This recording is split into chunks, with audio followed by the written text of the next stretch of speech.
Today's episode is brought to you by Audible.com, where you can get a free trial and a free audiobook at audibletrial.com/I don't even own a television. You should check it out.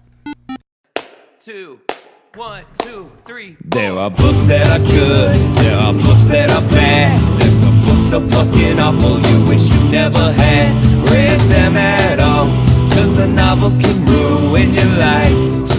Hey buddy, I don't even own a television. Welcome to I Don't Even Own a Television, a podcast about bad books. I am your host, J.W. Friedman, and with me today, once again, is return visitor Poncho Martinez. How are you doing? I'm doing great. Hello there, Jay. Hello to you as well. We are going to be discussing a book that's received a lot of awards for some stupid reason. I have no idea why anybody... called, oh my god. Yeah, people actually like this, and that's sad. Just like the title of this book, A Super Sad Love Story by Super Gary... Sad True Love Story. Sorry, Super Sad True Love Story by Gary Steingart. I think I'm pronouncing that right. It doesn't matter. My introduction to this book was the fact that he was James Franco's writing teacher, which is just a total claim to fame. But apparently he's written some stuff before this that was well received, and I have friends who say they like it, but I also have friends that like this, and I'm disappointed in them. Yeah. I was lent this book in college by a friend of mine who I thought had good literary taste. He'd also once bought me a copy of Nabokov's Pale Fire, and then he gave me this, and I lost some respect for him after I read it. So this was my second time reading it, and it still took me a week because it was bad enough that I just wanted to be reading anything else. Yeah, and actually interesting that you should mention Nabokov so early, because that's really the vibe I got from this book. I think it can be best summed up as Lolita for man-children. No, it's this weird cross-section of okay, so Steingart is Franco's writing teacher. Nabokov was apparently Pynchon's writing teacher. And this is written in this weird way where it's like this, if Pynchon and Nabokov, their styles had a kid, and that kid did not realize that Lolita was supposed to be a bad thing. Yeah, I mean, one of the thoughts I had getting into this pretty early is that this is what everyone who hasn't read Lolita thinks Lolita is, and that's kind of what this book is. Except rather than like a harrowing descent into madness and stuff, it's just about this sad sack. But now's probably a good time for us to do plot in 60 seconds, so you are going to have 60 seconds to summarize the story of this book. Are you prepared? Yeah. Okay, 3, 2, 1, go! Lenny Abramov is a man who is the son of Russian immigrants. He is living in Italy at the start of the story, where he meets Eunice Park at a party. She is a 24-year-old daughter of Korean immigrants. He returns to New York. He has been working for a company that is trying to do indefinite life extension, keeping the hyper-rich alive forever. Eventually, Eunice comes to New York, and they have a bad relationship. There is then no story for the remaining 80% of the novel. At the very end, some stuff happens that's kind of dystopian. Yep, that's pretty much it. Under the clock. Yeah, definitely you made it in time. I realized at about 60% through this book that nothing had happened the entire time as well. And then all of a sudden tanks start rolling out and gunning down, liberal media types, writers, people not unlike the author himself. Yeah. And of course, the main character, Lenny Abramov, is such a blatant, it's me, Gary Steingart, and I want to fuck a 24-year-old Korean woman. Yeah, and I mean, it becomes more and more uncomfortable the more you learn about him. Like, I didn't realize until today, he actually has a Korean wife who's much younger than he is. So. Yeah. Oh, man. But yeah, I mean, that is kind of the crux of the book, is a schlubby, middle-aged Russian Jewish man and his obsession with young Korean girls. It's told through a series of diary entries, email correspondence, and chats back and forth. Yeah. All of which is characterized in the most ham-fisted and obnoxious way possible. Yeah. It is the worst kind of epistolary. Yeah. The worst offenders, I think, to me, were definitely Lenny's first-person diary entries. He's really, really a pathetic character in every way, and I spent most of the book expecting for him to have a revelation towards the end, or some kind of epiphany where you as the reader would, become aware of the fact that, he's actually a loser, and, he's not someone you want to sympathize with. No. But that never happens, and the book ends with you supposed to be, feeling I guess, sorry for him. But he's awful in like almost every way. Yeah, the love story part of it. This book is barely a story because almost nothing happens until the very end. Like, story's supposed to at least have beginning, middle, end. This was entirely a beginning. I felt like if the book started where it ended, it would have had a much more compelling arc to follow. But that's a good point. Like, the opening moments of a good book could have been the climax of this one. That's true. And I mean, the climax, which you alluded to in our quick rundown there, is a moment where this hyper corporate America kind of collapses in on itself, loses its worth in the global market, and as such, the dollar is devalued, riots start, and this kind of Blackwater-esque paramilitary organization starts, enforcing credit with an iron fist and killing people in Tompkins Square Park. And just blowing up the Staten Island ferry. Oh, yeah, because there were reporters on it. Yeah. Yeah, so I wanted to, before we even get in more about this, I wanted to mention that this book has made me angrier than anything I read in a long time. Oh, yeah. And not necessarily because of any particular content in it. What really pissed me off is that this is an incredibly shitty book that still managed to make me depressed as hell when I was reading it. And not through any function of good writing or relatable characters, but just because it feels like hanging around with someone who's like really negative for a couple days. It just weighs down on you. This book ruined my week. You can't help but just feel awful after you read it because it's just like so much downtrodden, feeling sorry for myself kind of garbage in there. Yeah, and the problem is like, this is a near-future dystopian kind of thing with riots and shit, which is to say, there's been so much unrest going on in the country for real right now that reading this book felt like an insult to actual riots. Yeah, definitely. I mean, the book uses this as the backdrop, but, the main character is kind of steadfastly ignoring all of this stuff throughout it. And, just obsesses over his relationship with this, young woman who is essentially described as a teenager, even though she's older than that. She's described in extremely childlike ways. Like, she's just a tiny morsel of a childlike, flat-chested girl thing. Something like that. It is bullshit Nabokov. Yeah, I mean, it really, really is. And without any of the actual elements that examine kind of the mentality of someone that puts themselves in this situation, you're just kind of asked to just throw everything in with this guy and just be, relate to him. And it's really, really difficult to do because, 90% of the book is him talking about how sad he is, how angry he is, and it's just relentless. Yeah, it is. I'm sorry. I'm looking at my notes, and it's an endless stream of shit. Yeah, I need to pull my stuff up here because I had a lot. But I think one important thing to talk about here is the attempts at social satire, which are just god-awful. It's like Mad Magazine levels puns, but for the NPR crowd that somehow appealed to the New Yorker and got a good review.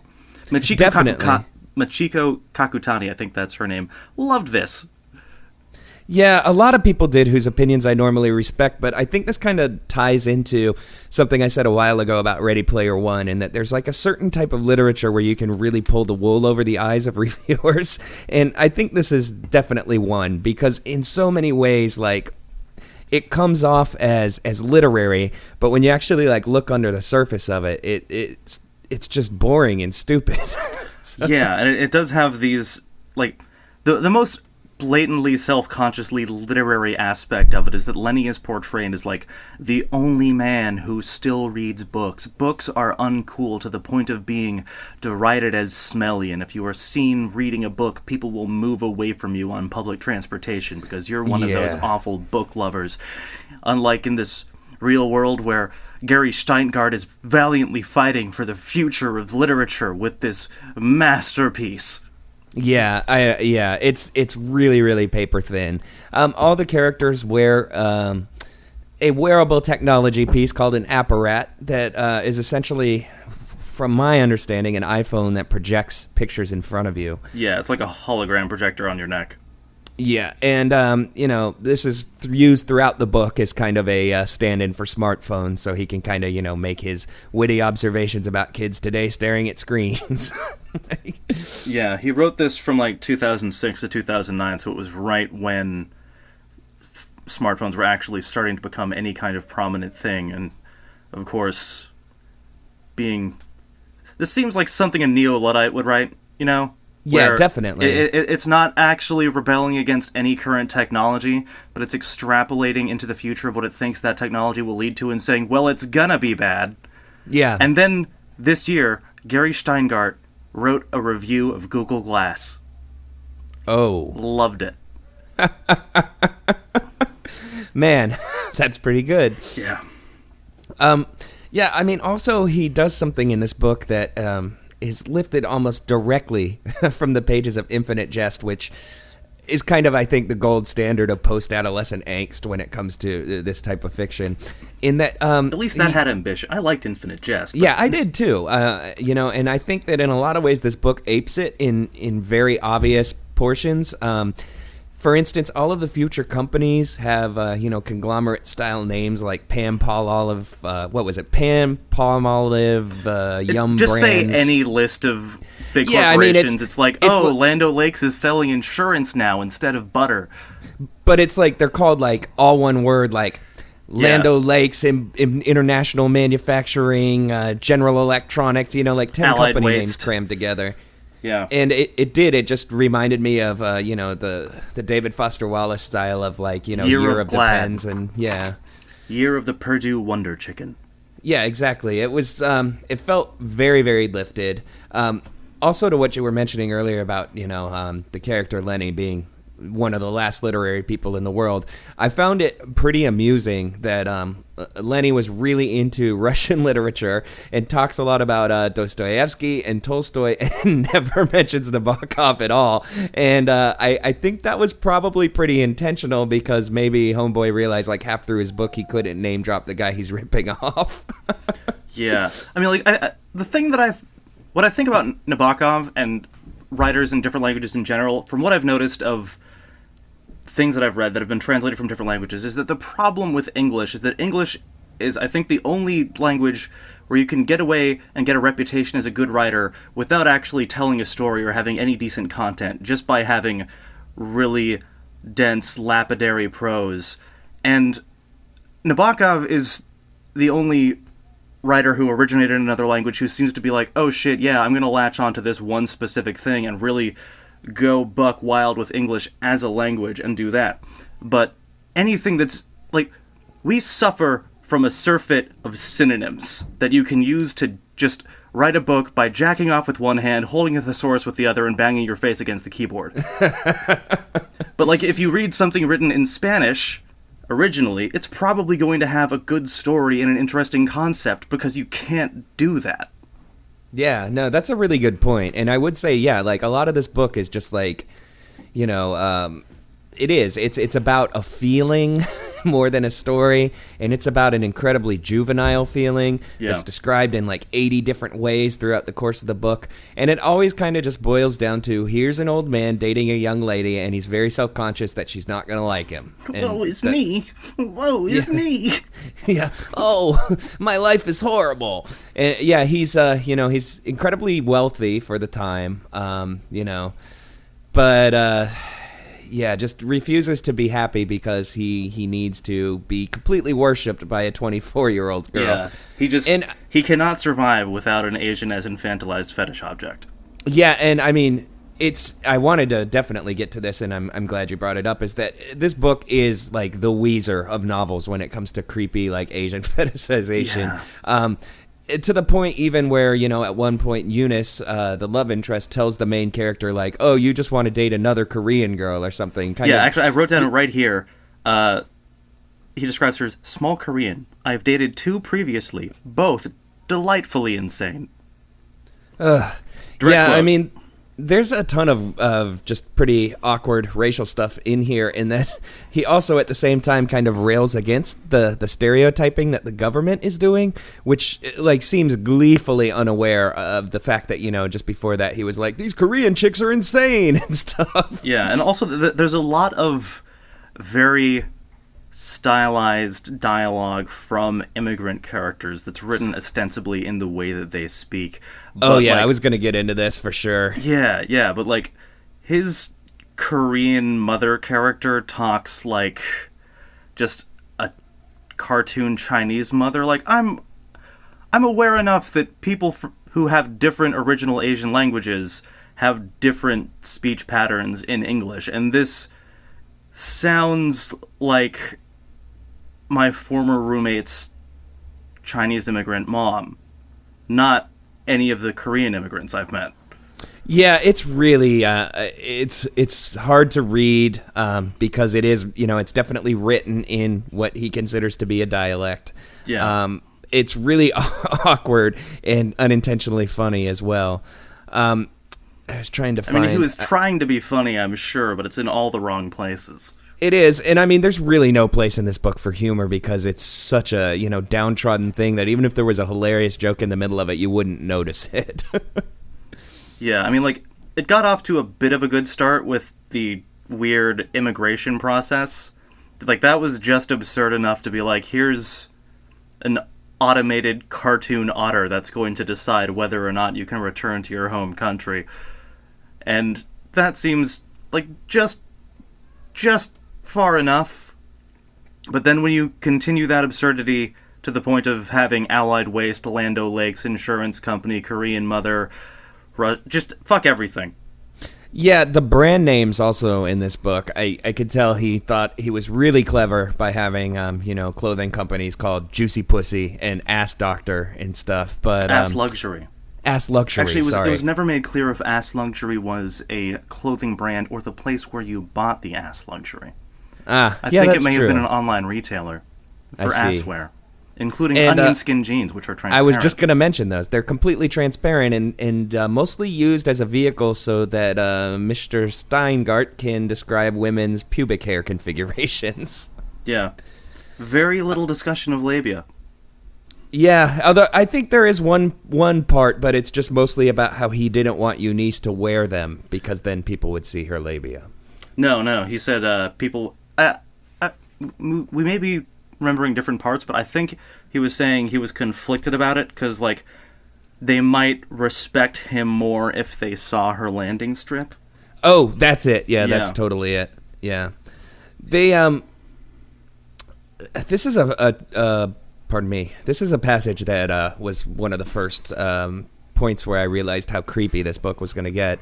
And it says, but if you harness her warm little body to yours and make her smile, if you show her that adult love can overcome childhood pain, then both of you will be shown the kingdom. And then he goes on to talk about how he feels immortal around his young girlfriend. And my note here is that this is the reason weird dictators take child brides, which is pretty provable when you actually look at the words of people who are kind of notorious for that. And yeah, it's very strange. Like the whole idea behind it kind of is that women should love you for being really depressed and not being able to live without them. Yeah, here's another description. Eunice Park, a tiny fragment of a human being in purple leggings, pouting at something terrible I may have done. Yeah, because of course you've done something terrible. I don't even have the rest of that. I have no idea what context that's from, but of course he did something terrible because he does nothing good in this book. It's very true, and I think we need to go to a break here. But before I do, I think there's one passage that really sums up the entirety of this book and where it's coming from, and it's from one of Eunice's letters to her friend, where she's describing how she's not that attracted to Lenny, but she respects him because he's strong enough to cry in front of her. And then the exact phrase is, "He's strong enough to cry when I go down on him." And so on that note, we're going to take a little break, and we will be back in a few minutes. And I will be crying. Yeah. All right, see you soon.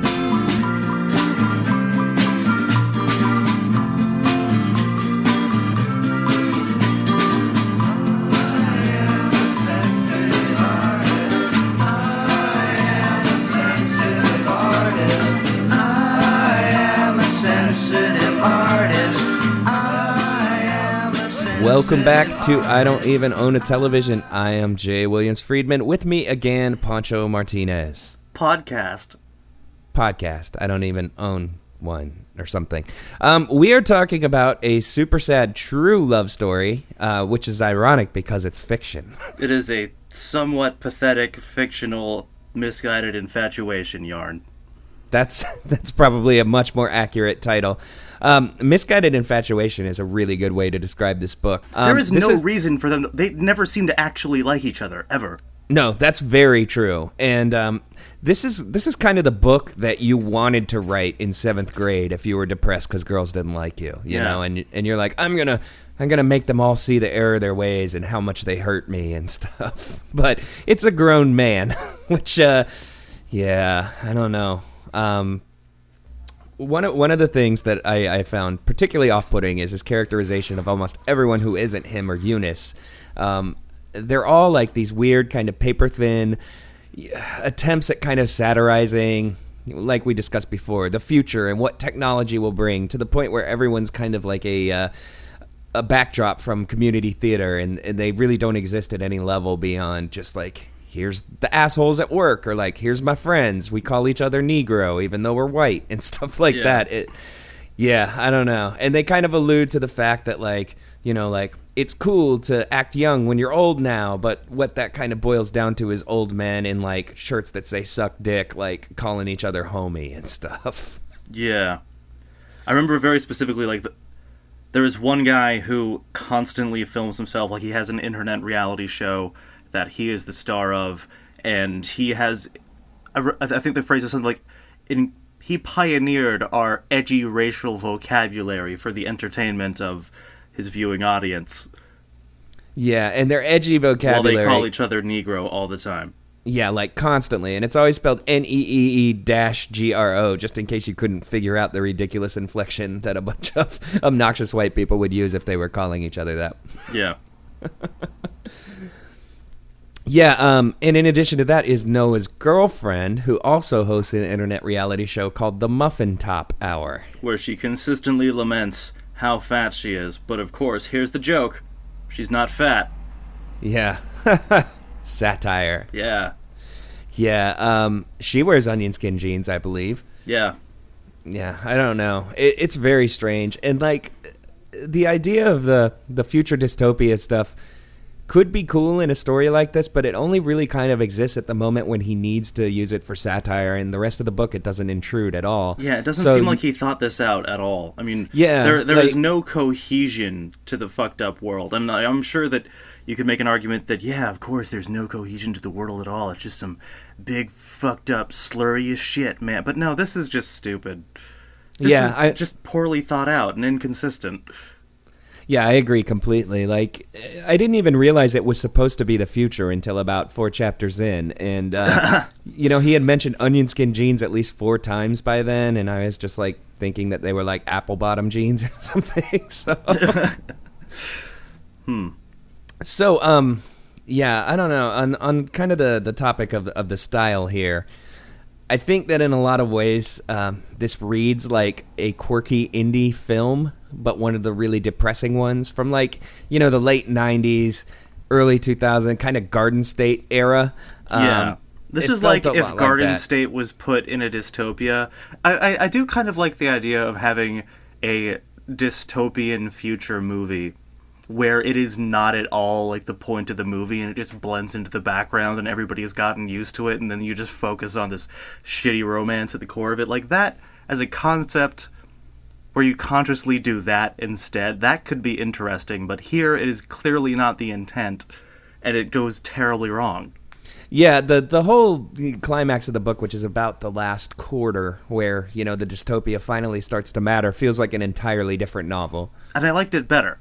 Yeah, I liked it a lot better, too. I was actually, like, kind of getting into it. But I wouldn't recommend that anybody wade through the 75% of the book leading up to that point just to get to that. Just read any other better dystopian novel. Yeah. I mean, towards the end, I started getting into it mostly with the hope that, you know, this was going to lead the character to re-examine his priorities, maybe realize that, you know, he's projecting a lot of his insecurities and fears on other people and expecting them to compensate for it. And, but no, he leaves the country, changes his name, gets his journals published as the first new successful book in years, and learns nothing. Yeah, I mean, at the end of the book, the very last segment is another correspondence from him to himself. It's an epilogue and that puts this entire thing into an even more self-aggrandizing meta framework, where this isn't just the presentation of a bunch of shoddily written diary entries and emails and chat logs. This is a compilation of shoddily written diary entries, emails, and chat logs that was actually published within the world of the book that it is, and therefore is extremely important in its own right. Yeah, and that's pretty interesting, because I can't think of a world where... Pull it up, we're going to pop a brew. All right. Chug, chug, chug. All right, back to literary criticism. Yeah. Well, hang on. I'm gonna have a big drink and see if I can burp on the microphone. While I'm doing that, why don't you tell us your feelings about Eunice's family?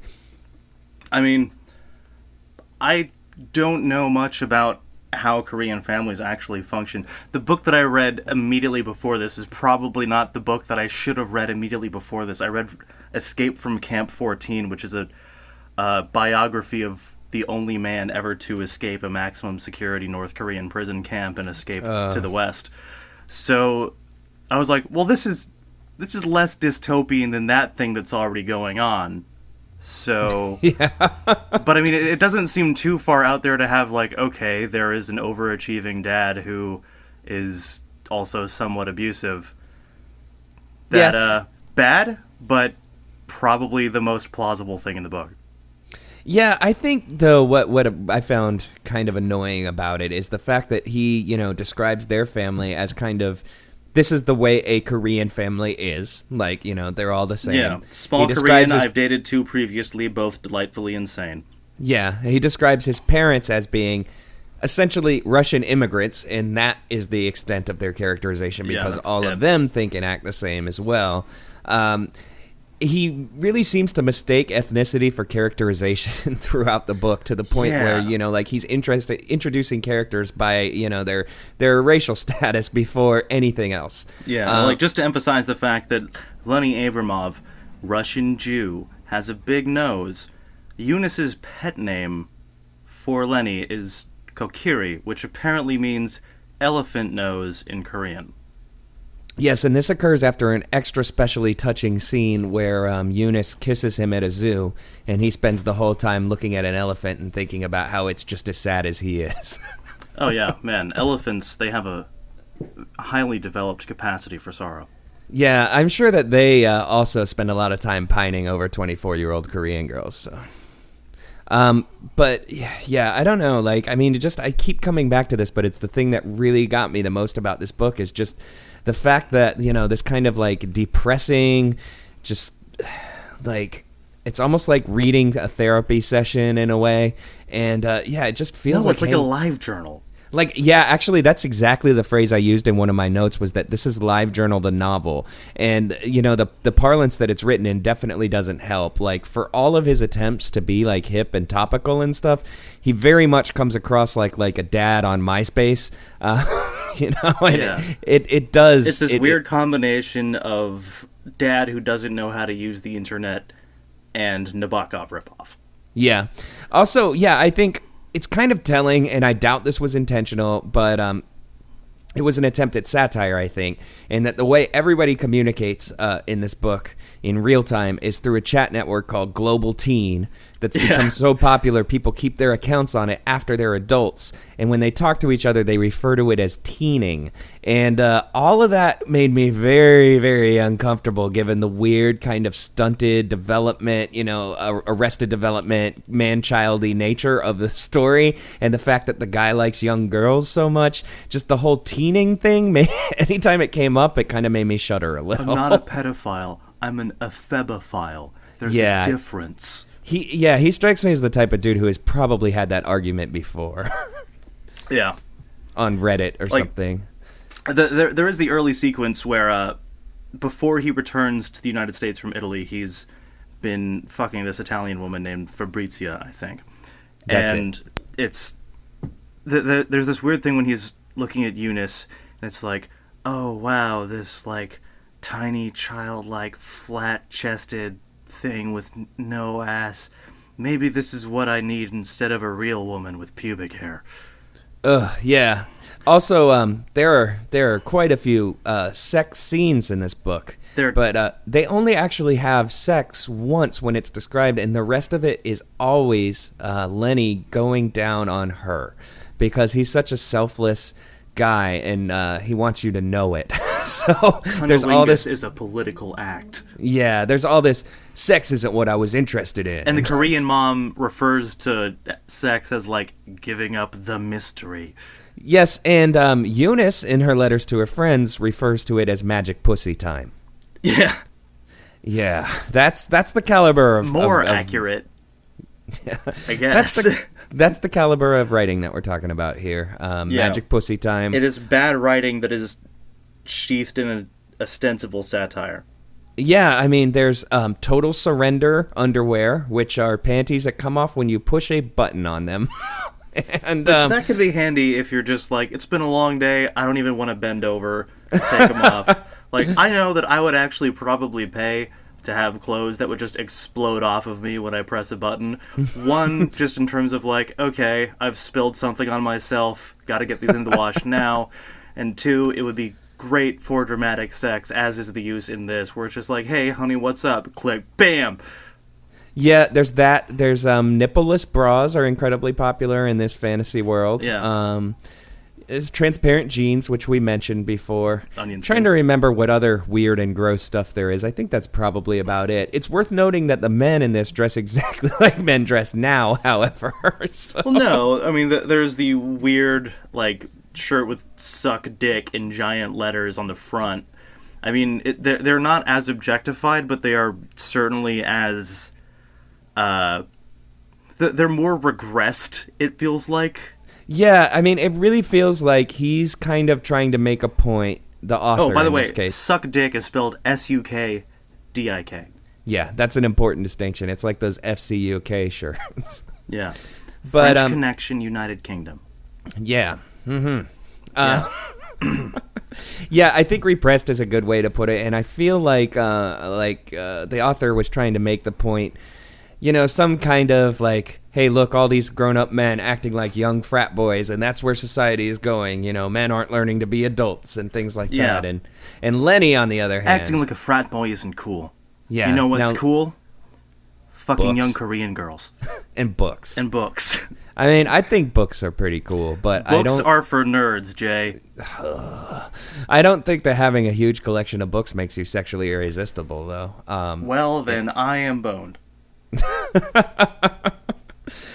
But yeah, I mean, yeah, there's that. There's kind of the triumph of literature stuff, which we talked about, which is such an overdone tripe in books like this, too. I feel like any kind of like entry-level literary writing always has some kind of rationale for books either being dangerous or passé or something, just so that the protagonist can be like posited as either heroic or anti-establishment by reading. Yeah. Books aren't gonna go away. I mean, novels already, for the most part, nobody makes a living at novels anyway, much to my dismay. But, like, books are still gonna be here. People are still gonna want to pay for, like, a picture book of Grumpy Cat's latest farts. And then the sales from that, or the sales from Snooki's A Sure Thing, those go on to subsidize the advances that aspiring novelists get from publishers that they then don't recover in sales. So yeah. The system works, but it requires Grumpy Cat.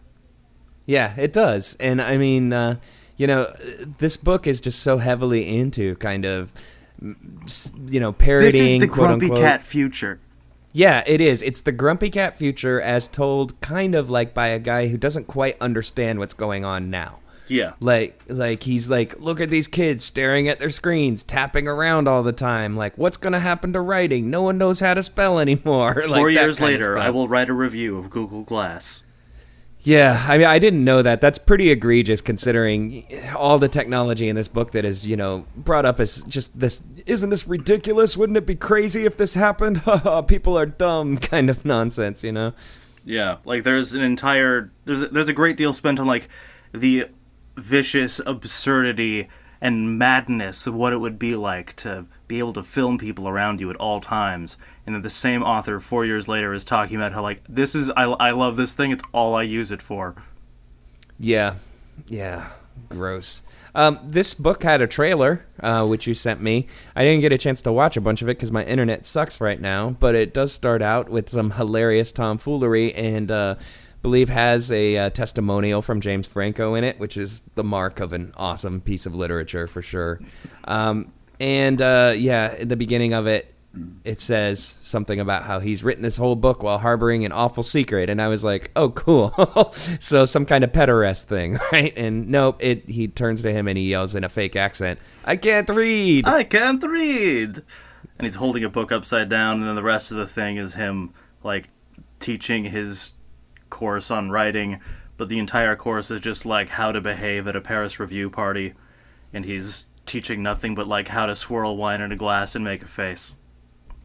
Yeah, I mean, you get the feeling that is actually the entire skill set that got him the connections to get this book published. I think that's probably correct. Like, it's interesting to me because the video does exhibit some level of self-awareness that the book is completely devoid of, and I wonder how much of that was damage control. Like, either him or somebody else realizing, like, you've got to make this seem like it's a little silly so people don't think it's as weird and creepy as it actually is. Yeah. I mean, and just to kind of get back to the Garden State-iness of it, I think one of the things that really hammered this home for me is that the first time Lenny and Eunice kiss is in Central Park, and the first thing she does after they've completed kissing is run off a couple feet and do 3 cartwheels.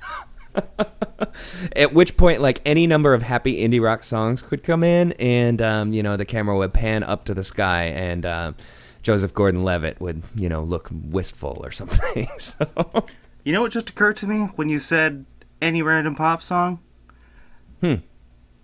Every little thing she does is magic. Those lines fit perfectly to the meter of "Wouldn't it be nice if we were older?" Wow. You're right. Every little thing she does is magic. Every little thing she says just turns me on. Awesome. So imagine that, while just a man getting that song wrong in that way while staring at a woman 15 years younger than himself. Yeah. And I think that's actually a pretty good summary of the book. Could we also get some Walking on Sunshine in there and maybe a rapping granny? Yes. Or like a bulldog that turns to the screen and goes, that would have made this better, I think. So basically by the end of the book, there's a dystopian corporate invasion, blah, blah, blah. People start rioting. You find out that Eunice is having not one, but 2 emotional affairs, not physical ones, of course, with other people. And, throughout the book... should we talk about Joshi? Yeah, let's talk about Joshi, because I found him to be singularly obnoxious. Yeah, but he's also the only other character that's developed to any extent whatsoever, really. That's true, and that's because he's basically old Lenny. Yeah. No, Joshi is the character who is, he's older than Lenny. He's like 70, but he's the guy who started the indefinite life extension company that Lenny works for. So he and Lenny are old friends, even though now Joshi looks younger than Lenny, because Lenny has made himself very nearly impossible to preserve through an excess of carbs. Also drinking wine because he's a intellectual. No. They like wine. They refer to it as resveratrol. Oh, you're right. My bad. Yeah, they would highly object to me drinking this Narragansett right now. Gotcha. Yeah. It is. It's carbs. You're right. Carbs are a big thing throughout this, and you get carbs are the fucking devil. That particularly just feels like someone working out his anger about modern society. Like, you're not going to tell me not to eat bread, damn it. I'll show you how ridiculous it is. Yeah. But yeah, he's made himself impossible to preserve, and so Joshi looks way younger than Lenny does. And of course, when he meets Eunice, whoa, hubba hubba. So... Yeah. Of course, the man who fetishizes youth even more than Lenny, possibly the only one, really fetishizes that youth even harder. Yeah, and in no uncertain terms. Like when, later on in the book, some of the emails are coming from him to Eunice, which, incidentally, I just like to point out, if this book was supposed to be something that actually existed in the real world, written by Lenny, how would he have all these records of Eunice's conversations with people who weren't him? No. It's apparently recorded that, like, somebody, for whatever fucking reason it's never stated, hacked into their accounts and bothered to collect these records. But there's really no narrative reason that would happen, because these are not significant people in any way. Yeah, and it's not a significant story. It's just, a sad sack guy, like, mistaking infatuation for love in the way that, like, teens do. Yeah. The teening is ever present and appropriately named. Yeah, I mean, it is, like, I was one of those teenagers that was, like, hopeless romantic in a way that really approached pathetic, and, yeah, like, same. If the girl that I wanted to go to a dance with didn't want to go to a dance with me, I would go home and cry all night and talk about, like, to myself about, like, it's because I'm worthless and things like that, and, like, she just doesn't understand that, I need her more than anything, and, like, reading this reminded me of those feelings, I think, and maybe that's why it made me kind of sad, but, like, this is written in a way where it's almost kind of assumed that the reader is going to relate to it and be like, okay, yeah, I totally get it. And to me, it was just dragging up old memories I'm embarrassed of. Yeah. No, it tangentially related. I just remembered that the usernames that they have on their Global Teens account, Lenny Abramov is Leonardo Abramovici. Vinci. And Eunice Park is Unitard. Yeah, all of her emails to her friend start out with, "Hi, precious pony." And end with, like, "Hey, slut, hope you're not sucking too many dicks in fuckland." Oh, yeah, because they're just young kids, and society is so debased now. That's just how kids communicate. The girls all call each other hookah and stuff like that. Yeah. Oh, God. But spelled like the smoking implement. Yeah, I actually read it as hookah like the first 4 or 5 times, and I was like, this doesn't make any sense until I realized that was just supposed to be like a written version of an accent. Because that is not a word that's ever used in any other context. Yeah, exactly. It's all just like, she was a rich hookah. Like, whoa, hookah. All right. I think we're going to take another little break here, and then when we come back, we're going to do a couple games and dramatic readings and all that good stuff, so please stick around, and I'm going to go cry about inconsequential things. Leave during the song. Yes, no, leave during the song. Turn it off. I dare you. All right, we'll be right back. Beat the clock. All right. Hey everybody, are you looking for books you don't have to read? Well, why not visit audible.com, home to over 30,000 audiobooks that you can listen to on any digital device of your choosing. They've got a lot of great stuff, and right now you can get a free trial at audibletrial.com/I-don't-even-own-a-television. This also includes a free audiobook download that's yours to keep forever and ever and ever. So, check it out, help me out, fill your mind with goodness. Thanks. Welcome back to I Don't Even Own a Television, a podcast about memoirs of really sad guys disguised as bad books. I am your host, J.W. Friedman, and with me today, again, still, is Poncho Martinez. I'm podcast, I don't even own a J. That's so good. I can't even think of that stuff on the fly. I have to do it by accident. And so we're discussing a super sad, true love story, which is really none of those things except for sad. In a story, I guess, loosely. Barely. And we've kind of gone through a lot of the, the questionable narrative, the weird kind of depressive nature of it, the ham-fisted attempts at social satire, and the characterization of people that is somewhat on the level of Mickey Rourke in Breakfast at Tiffany's. And I think it's probably now time for a few segments. We're going to start off with the tried and true old favorite. This is Dramatic Reading. Dramatic readings. We're gonna make it sound important. Dramatic readings. Yeah, I got some Okay, so in dramatic readings, we're going to take passages from the book and try to make them sound more important than they are. Poncho, would you like to start us off? All right, here's an excerpt from, well, you'll see. Lolita, light of my life, fire of my loins, my sin, my soul, Lo-li-ta. The tip of the tongue taking a trip of 3 steps down the palate to tap at 3 on the teeth. Lo-li-ta. Now to the actual book. Wait, that wasn't... Okay, I'm confused. Okay. Let's see. Unitard to grill bitch. Dear precious pony. Holy fucking shit. Okay, you've got to help me, Jizz Monkey. Okay, are you sitting down? So, we go over to Lenny's boss's place, and it's like this adorable old school apartment, like something out of Paris, so smartly decorated and not too typical media study either, like he's put a lot of thought into it. They even had the street closed off for him. And his boss is so adorable. He runs this huge company that makes people look a lot younger, and he's in his 70s, but he looks like he could be Lenny's younger, handsomer brother. Like, remember those porns we used to watch when we were in kindergarten with the old man who molests teens on the beach? What was it called? Old Man Spunkers or something? That's sort of what he looks like, with the shaved head, but cuter and younger. Anyway, Lenny's boss says he has these micro-robots inside him that repair his dead cells, but that sounds like bullshit. I bet he's just had a lot of plastic surgery and also takes care of himself and works out 3 times a day, unlike Lenny! So when we hung out, I drank more wine than I've had since Rome, and I got a little tipsy, and this guy, Mr. Goldman, he kept looking at me with this kind of sweet, lustful face, like he wants to whore me out, but gently, like I'm his daughter and his sex toy at the same time. God. Yep, there you go. Book in a nutshell right there.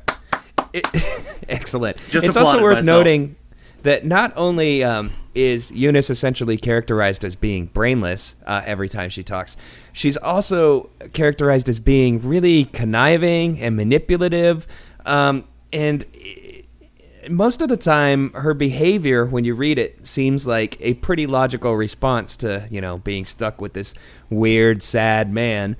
But then, as soon as they go to the first person, from her point of view, it's like Steingart has to kind of rush to make sure that you realize she's actually being duplicitous, doesn't like Lenny at all, etc., etc. Yeah. There is no reason for these people to be together. There's never any chemistry. I have no idea why Eunice ever agrees to spend... Like, the thing is, Lenny's pursuit of Eunice is done almost entirely in the form of Global Teens messages that are, like, way too strong OkCupid come-ons. Yeah, and I mean, he harasses her about 3 or 4 times with these, like, over-the-top, like, I can't stop thinking about you, my life is incomplete without you messages after he's met her once. And then that's what convinces her to fall in love with him. Yeah. He wins her over by sheer attrition. That is absolutely correct. Yeah, it's an interesting view of the world, for sure. For my dramatic reading here, I'm just going to turn this on my head. Grill Bitch, who was mentioned earlier, is the screen name of Eunice's best friend, who I can't remember her real name because it's mentioned like once. It's literally once, I checked. I tried to find it anywhere else in the book. But, okay, so here is Grill Bitch to Unitard. Panda, I'm off to Juicy for a vag rejuve, but what the hell is acerbic wit? I tried to look it up on Teens, but all I got was aerobic whip. Is that the same? Remember what Professor Margot told us? Beware guys who try to sound too smart. P.S. I looked up your Amy Greenberg, and she could stand to lose another 20 pounds, although she gets points for being old. P.P.S. Are you going to stream American Spender tonight? Remember that girl with the herpes dye in her eyes in bio? Kelly Nazares? She is totally going to be on it, and she's got all kinds of credit, I hear, because all 3 of her brothers are debt bombers. If she wins, I'm seriously going to strangle somebody. P.S.S.S.S. If things get dangerous there, maybe you should move to California. I see poor people hanging out in tents on the medians, but it's not so bad still, except my dad's business is doing really bad, even though toilet plungers are supposed to be depression proof. But I walked into my mom's bathroom and caught her sitting on the floor crying with all her like 20-year-old Golf Digest just lying all around. Oh God, maybe I should move out of the house, huh? But then this is probably when they need me the most, and it's not like my little brother's going to do anything. It's always on the girls to keep the family going. We're like the sacrificial lamps. I'll thresh you later, Panda Gator. There you go. Yeah. It's It's not even too. You can't even really just chalk it up to like run-of-the-mill misogyny or sexism, because this is literally like everybody in the book who isn't Lenny talks like this. Yeah. It's just like everyone's dumb but me, the novel. The one sane man in a world gone crazy. The one man who still loves books in a world where people wear see-through jeans to show off their puss lips. Juicy pussy. Juicy pussy, total surrender, ass luxury. Yeah. Land O'Lakes, Palm Olive, Allied Waste, American Express. Yeah, there you go. That was one of them. Land O'Lakes, Palm Olive, Yum Brands, American Express, I think. There was one with Yum Brands in it. Yeah. That one stuck out to me. Yeah, okay, so moving along here, we're going to do another segment called What Would They Do? And here is a song. Sometimes attention's so hard to define, and others the clear as day. So tell me, what would they do? Okay, so this is all about extrapolation. Just got some situations here. Some of them involve characters from the books. Maybe sometimes they don't. But either way, they relate. So let's start with this. What do you think Lenny would do in the audience at a K-pop concert? Cry. Yeah, Cry, jack off, or just have a secret boner and, like, glance around furtively and cry. Yeah, I think crying would factor pretty heavily into things for sure. I was going to say cry no matter what your answer, or whatever the question was. And my other question was, what do you think David Foster Wallace would do if he was alive to see this published? Or was he? He was not. He died 2 years before this was published. David Foster Wallace would probably just do this. Yeah, maybe. I mean, he's a writing teacher as well. Hold on, quiet. You got to hear my sigh. Okay. Yeah, that and then sounds about right. Go back to playing with his dogs. Yeah, probably. This just feels to me very, pardon me, I'm going to sound kind of dorky here, but it feels very post-Wallace in a way where it's really obviously just influenced by a lot of his kind of ideas that came from Infinite Jest. But just kind of taken at the weirdest, most face value way possible and kind of presented in a very, like, almost as an homage. Like, it doesn't feel like an extension of these, like, hey, here's some good ideas I could explore more. It kind of feels like, hey, remember this from Infinite Jest? And I don't doubt that that's kind of the case. I mean, yeah, Infinite Jest was kind of about, like, the capacity for the human spirit to overcome really awful situations and just awful environments, including environments where the entire situation was just having any semblance of actual human connection replaced with various kinds of media so that people would be more isolated over time. But in this, he thinks he's using the same theme, but he's like, the human spirit is just liking books. Yeah. The human spirit is liking books and being sad about ladies. Yeah. Yeah. So, yeah, that is done. Let's do one more because it's fun. This is What Is Your Fave? What is your fave? What is your fave? When you're presented with a list of options, what is your fave? Boom. And what is your fave? Well, it's what it sounds like. So what is your favorite satirical name of a corporation in this book? Corporation, store, whatever. I like Ass Luxury, because I feel like that could actually be a viable business right now. Like, I have seen specialty internet retailers that do nothing but sell lingerie, so I feel like that's actually the closest to reality, and I would love to just go to assluxury.com and explore my options for spicing up the bedroom. Ass Luxury. Yeah. See, when I hear Ass Luxury, I think of like a really comfortable recliner. I think of a literal sculpted ass, like the kinds you see in museums, but gold this time instead of marble. So like a Jeff Koons piece, then? No, Greek. Oh, okay. I'm a classicist. Not a classist. Much like our hero, yeah. Lenny. Yeah, for me it was definitely Juicy Pussy, but just because I like to say it out loud, Juicy Pussy. Yeah, you say it in one breathy exhale. Yeah, Juicy it's going to pussy. creep people out when they're wearing headphones, but that's the whole idea. Juicy Pussy. Okay. Just going to lean in real close and go, penis. All right, sorry. Juicy Pussy. Okay, so don't really have another good question here for what is your fave, but just to kind of sum things up here, I'm curious. I know the answer to this already, but for the sake of consistency, would you recommend this book earnestly, ironically, neither, or both? I would not recommend you read this book. This book is, like I said before, it is Mad Magazine level satire for the NPR crowd, and the thing that panders to the lowest common denominator of smart people by trying to make them feel special about the things that they think separate them from the rest of society, while really just being like a pretentious teen jacking off in his bedroom. And the story, as it stands, it's super sad for purely manipulative, tearjerker, artificial reasons. It is mainly just, as I said, pathetic, fictional, misguided infatuation yarn, because there's not really a story to it until the very end.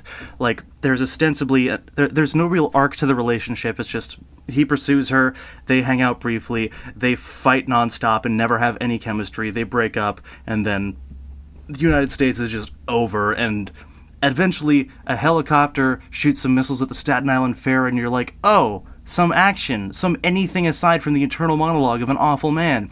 And then the book's over. Yep. It is. And yeah, I would agree with you. Don't read it. Just don't. Don't listen to all the people that gave this good reviews, because they are not as smart as Poncho and I. We're actually smart people. How did people like this? I don't know. Like, I mean, I could have imagined that if I would have read this at age 13 or 14, I really would have liked it, because I came very close to getting a tattoo of the Little Prince at one point in my life. So this got universal acclaim. Yeah. And not by 13-year-olds, by actual grown-ass people. So, okay. So, basically, I'm doing something new now, and we're going to close this up with a positive note, because I'm tired of contributing nothing to the world but vitriol and sarcasm. So, hold on, I'm going to pop a brew. Yeah! That's a wonderful contribution. So I'm just curious if you, what if you have anything you would recommend in a similar vein to people who kind of, might be interested in these concepts but don't want to read a steaming pile of crap. Just read Lolita. Yeah, it is. I agree. It actually admits that it's about a man doing terrible things to a much younger person, and it is actually beautifully written, instead of it just being this weird facsimile of what beautiful writing is supposed to be like that ultimately falls short by pairing it with incredibly ham-handed satire and acting like it's incredibly dysfunctional and probably unhealthy relationship is at all a good thing. Lolita is actually a good book and a deserved masterpiece, despite how loathsome the content itself is. Yeah, I mean, definitely, and I think it also really kind of gets a lot more into the examination of the dynamic, kind of presents it as something bad, as opposed to this book where it's like, hey, this is cool, it's too bad she didn't love me more. Yeah, get Lolita, read it on the subway. Yeah, definitely, because if there's one book that people in America really understand and have the correct perception of. In one sock, Lola in slacks, Dolly at school. She was Dolores on the dotted line. But in my arms, she was always Lolita. Yeah, read that. Yeah. It's better. It is. It's way better. Yeah, I mean, obviously, you probably could tell just by the stuff I've been saying, but I would definitely recommend Infinite Jest if you're looking for that kind of post-adolescent angst, which isn't always a bad thing. I think David Foster Wallace was really kind of the master and the gold standard when it comes to expressing that in a literary way that's enjoyable to read and also, has an emotional impact. Yeah, and I love Infinite Jest. It felt honest in a way that this book really doesn't.